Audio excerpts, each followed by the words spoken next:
Bharatiya Janata party के सांसद वरुण गांधी ने रेवड़ी कल्चर पर सवाल उठाए हैं।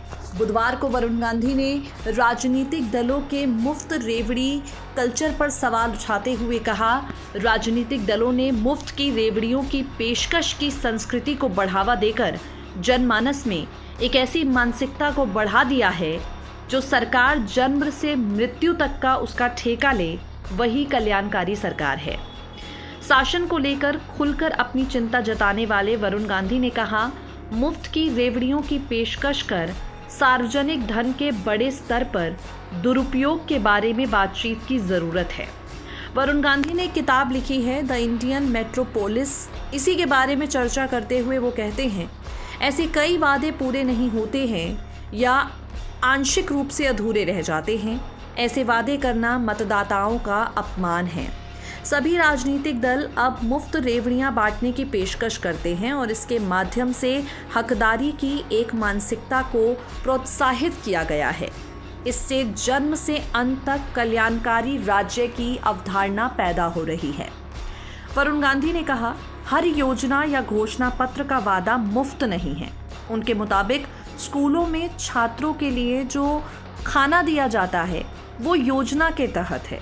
इसे मुफ्त के रूप में वर्गीकृत नहीं किया जाना चाहिए, ये देखते हुए कि ये हमारे बच्चों के स्वास्थ्य को बेहतर बनाने में मदद करता है। वरुण कहते हैं, मुफ्त उपहारों के ढांचे में सुधार के लिए कई स्तर पर पहल की आवश्यकता है।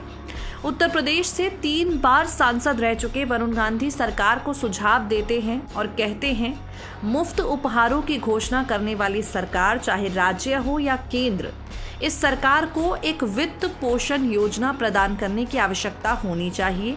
संसद बजटीय समझ को मजबूत करने और कार्य करने की उनकी क्षमता बढ़ाने के लिए नीतियों को तैयार करने के लिए एक बजटीय कार्यालय स्थापित किया जाना चाहिए।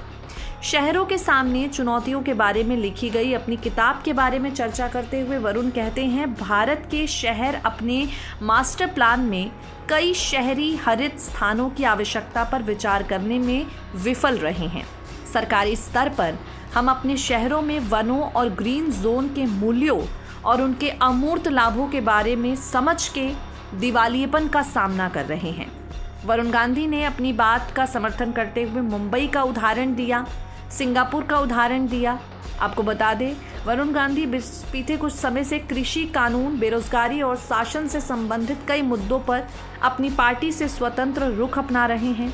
उन्होंने 4 किताबें लिख दी हैं और उनकी जो सबसे नई किताब है उसका नाम है द इंडियन मेट्रोपोलिस।